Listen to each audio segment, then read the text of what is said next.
தமிழ்நாட்டில் நடைபெறவுள்ள நாடாளுமன்ற தேர்தலில் திருச்சி நாடாளுமன்ற தொகுதியை பொறுத்த மட்டிலும் இங்கே இருக்கக்கூடிய திருச்சி கிழக்கு, மேற்கு, திருவரங்கம், திருவரம்பூர், கந்தரவக்கோட்டை மற்றும் புதுக்கோட்டை இந்த 6 சட்டமன்ற தொகுதிக்குள்ளே இந்த திருச்சி நாடாளுமன்ற தொகுதி வருது. இந்த 6 சட்டமன்ற தொகுதிக்குள்ளே இருக்கக்கூடிய நாடாளுமன்ற தொகுதியான திருச்சி நாடாளுமன்ற தொகுதியிலிருந்து 2 சட்டமன்ற தொகுதிகள் புதுக்கோட்டை மாவட்டத்தை வந்து வெட்டி எடுக்கப்பட்டு ஒட்டி இருக்கிறார்கள். அப்படியான ஒரு சூழலில் இந்த திருச்சி நாடாளுமன்ற தொகுதியானது அதிகப்படியான வளர்ச்சிக்கு போனதானா இதுவரை வளர்ச்சி அடைவதற்குண்டான வாய்ப்புகள் இல்லாமல் போனது இந்த திருநாவுக்கரசு எம்பியாக இருந்த காலகட்டத்தில். அவரால் முடிந்த அளவுக்கு செஞ்சார். ஆனால் கீழ்மட்டத்தில் இருக்கக்கூடிய திராவிட முன்னேற்ற கழகத்தை சார்ந்தவர்கள் திருநாவுக்கரசுக்கு முழுமையான ஒத்துழைப்பு கொடுக்கவில்லை அப்படிங்கிற ஒரு தகவல் இருக்குது. அதே நேரத்தில் திருநாவுக்கரசு என்ற மீண்டும் ஒரு விஐபியை கொண்டு வந்து நம்ம இங்கே ஜெயிக்க வைக்கிறதா, அவருக்கு சீட்டு கொடுக்கக்கூடாது அப்படின்னு சொல்லி திராவிட முன்னேற்ற கழகத்தை சார்ந்தவர்களே காங்கிரஸ்காரர்களை தூண்டிவிட்டு சீட்டு கொடுக்காத அளவுக்கு டெல்லி வரலையும் லெட்டர் போட வச்சு அந்த மாதிரி வேலைகளை செய்திருக்கிறார்கள் என்ற ஒரு தகவலும் இருக்கிறது. ஆக திருச்சி நாடாளுமன்ற தொகுதியை பொறுத்த மட்டும் மறுமலர்ச்சி திராவிட முன்னேற்ற கழகத்தினுடைய வைகோ மகனுக்கு கிடைப்பதற்கான வாய்ப்பு இருக்குது. அதுபோக வந்து அனைத்து இந்திய அண்ணா திராவிட முன்னேற்ற கழகத்தில் கருப்பையா என்பவருக்கு கிடைப்பதற்கான வாய்ப்பு இருக்குது.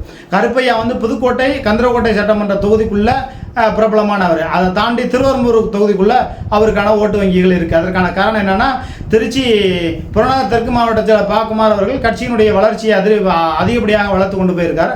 அதை தாண்டி திருவரங்கம், திருச்சி கிழக்கு, மேற்கு இந்த பகுதிகளெல்லாம் வந்து உங்களுக்கு திராவிட முன்னேற்ற கழகத்திற்கு செல்வாக்கு அதிகமாக இருக்குது. இதில் எப்படி வந்து கருப்பையா ஓட்டு வங்கிகளை பெறப்போகிறார்? ஏற்கனவே அனைத்து இந்திய அண்ணா திராவிட முன்னேற்ற கழகத்திற்கு திருவரங்கம் பகுதியில் முன்னாடி ஓட்டு வங்கி குறைஞ்சு போச்சு. காரணம் என்னென்னா, பழனியாண்டி என்ற எம்எல்ஏ ஜெயிச்சிருக்கார் 2021. அப்போ 2024 இந்த நாடாளுமன்ற தேர்தலில் திருவரங்க தொகுதிக்குள்ளே அனைத்து இந்திய அண்ணா திராவிட முன்னேற்ற கழகத்திற்கு ஓட்டு வங்கி கிடைக்குமான்னா சந்தேகம் தான். ஏன்னா திராவிட முன்னேற்ற கழகம் 2021 வெற்றி பெற்றதுனால 2024 திராவிட முன்னேற்ற கழகத்துக்கு தான் ஓட்டு அதிகமாக கிடைக்கும், அதிமுகவுக்கு ஓட்டு குறைவாக கிடைக்கும் அப்படிங்கிறாங்க. இருந்தாலும் திருவரம்பூர், கந்தரவக்கோட்டை, புதுக்கோட்டை இந்த 3 சட்டமன்ற தொகுதியில் கருப்பையா அவர்களுக்கு அதிகப்படியான ஓட்டு வங்கிகள் கிடைப்பதற்கான வாய்ப்பு இருக்குது. திருச்சி கிழக்குலேயும் கொஞ்சம் அதிகப்படியான ஓட்டு கிடைக்கும். திருச்சி மேற்கில் வந்து நிச்சயமாக திராவிட முன்னேற்ற கழகத்திற்கு தான் அதிகமான ஓட்டு வங்கி கிடைக்கும். ஏன்னா KN நேரு அவர்கள் பணத்தை தனியாக இறைச்சி செலவு பண்ணி அவருடைய சட்டமன்ற தொகுதிக்குள்ளே மட்டும் ஓட்டு வங்கி கூடுதலாக கிடைக்கிற மாதிரி பார்த்துக்குவார். என்னங்க பண்ண சொல்கிறீங்க? திருவரம்பூர் மேற்கு திருச்சி மேற்கு தொகுதியில் மறுமலர்ச்சி திராவிட முன்னேற்ற கழகத்திற்கு கூட்டணியில் இருக்கிற கட்சிக்கு நம்ம வந்து ஓட்டு வங்கி வாங்கி கொடுத்துட்டோம், மற்ற தொகுதியில் கிடைக்கிறதுக்கு நான் என்ன சொல்லி கையை வச்சிருவார். ஆனால் அன்பில் மகேஷ் பொய்யாமொழி அவர்கள் திருவரம்பூர் சட்டமன்ற தொகுதிக்குள்ளே திராவிட முன்னேற்ற கழகத்தில் இருக்கக்கூடிய கூட்டணியான துறை வைகோவுக்கு மதிமுகவில் அவருக்கு வந்து ஓட்டு வங்கி அந்த அளவுக்கு பெற்றுத்தர முடியுமானா அதில் கொஞ்சம் சிக்கல் இருக்குது. அங்கே திருவரம்பூர் சட்டமன்ற தொகுதிக்குள்ளே நேருவோட ஆதரவாளர் இருக்காங்க. அப்போ துறை வைகோவுக்கு எதிராக போவோம். அப்போ அன்பில் மகேஷ் சட்டமன்ற தொகுதி திருவரம்பூர் சட்டமன்ற தொகுதிக்குள்ளே ஓட்டு வங்கி கிடைக்கிறதுக்கான வாய்ப்பு இல்லை. அப்போ திமுக தலைமையில் அன்பில் மகேஷுக்கு ஒரு டோஸ், அதாவது வந்து திட்டுறதுக்கான வாய்ப்பு இருக்குது. இந்த திருச்சி மேற்கில் அவர் நேரு வந்து ஓட்டு வாங்கிட்டார், தொகுதிகளில் கிடைக்கல அப்படிங்கிறது மாதிரியான ஒரு சூழ்நிலை உருவாகிறதுக்கு நேரு தரப்பே எதிர்ப்பினார் வேலை பார்ப்பாங்க அப்படிங்கிற மாதிரி சொன்னாங்க. அதே மாதிரி திருச்சி கிழக்கு சட்டமன்ற தொகுதியில் அனைத்து இந்திய அண்ணா திராவிட முன்னேற்ற கழகத்திற்குன்னு எப்போதுமே ஓட்டு வங்கி இருக்குது.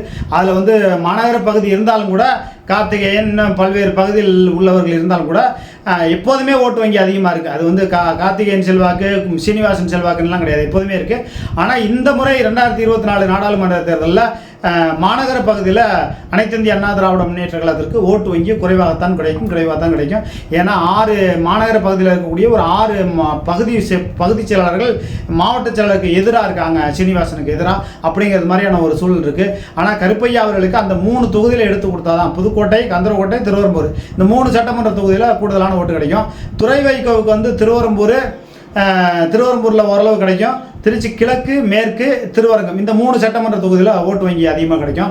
அதே நேரத்தில் கருப்பையா அவர்களுக்கு திருவரங்கம் சட்டமன்ற தொகுதியில் ஒரு 20,000 ஓட்டு 30,000 ஓட்டு கூடுதலாக கிடைச்சிச்சு, அல்லது ஓட்டு வங்கி கிடைச்சிருக்கு. திருச்சி மேற்கு தொகுதியில் கிடைச்சிருக்கு. திருச்சி மேற்கு தொகுதியில் கருப்பையா கிடைக்கிறதுக்கு வாய்ப்பு இருக்குது. ஏன்னா முக்குளத்தூர் சமுதாய ஓட்டுகள் அங்கே அதிக அளவுக்கு இருக்குது. அப்படிங்கும்போது நேருக்கு எதிர் தரப்பினர் ஓட்டு வந்து நிச்சயமாக இருக்குது. அந்த ஓட்டு வந்து கருப்பையாவுக்கு கிடைக்கும் அப்படிங்கிறாங்க. அனைத்து இந்திய அண்ணா திராவிட முன்னேற்ற கழகம் வெற்றி பெறுவதற்கான வாய்ப்பு இருக்குது அப்படிங்கிறாங்க. பாஜக, அமமுக கூட்டணியில் வந்து செந்தில் செந்தில்நாதனுக்கு சீட்டு கிடைக்கலாம், சார்பாலாவுக்கு சீட்டு கிடைக்கலாம் அப்படிங்கிற 2 விதமான கருத்துக்கள் சொல்லப்படுகிறது. சார்பாலாவுக்கு சீட்டு கிடைச்சா நிச்சயமாக போன முறை மாதிரி தான் தோல்வியடைவதற்கான வாய்ப்பு தான் இருக்குது தவிர வெற்றி பெறுவதற்கான வாய்ப்பு 2வது இடத்தை பிடிப்பதற்கான வாய்ப்பு இல்லை. அதுக்கு பேசாமல் செந்தில்நாதனுக்கே சீட்டு கொடுத்துடலாம் அப்படிங்கிற மாதிரியான ஒரு தகவல் திருச்சி நாடாளுமன்ற தொகுதிக்குள்ள இருக்கு. இருந்தாலும் திருச்சி நாடாளுமன்ற தொகுதி இந்த முறை அதிமுக தான் வெற்றி பெறும் அப்படிங்கிற ஒரு கணிப்பு சொல்லப்படுகிறது. இன்னும் பல்வேறு செய்திகளை நம்ம காண காத்திருங்கள். நன்றி.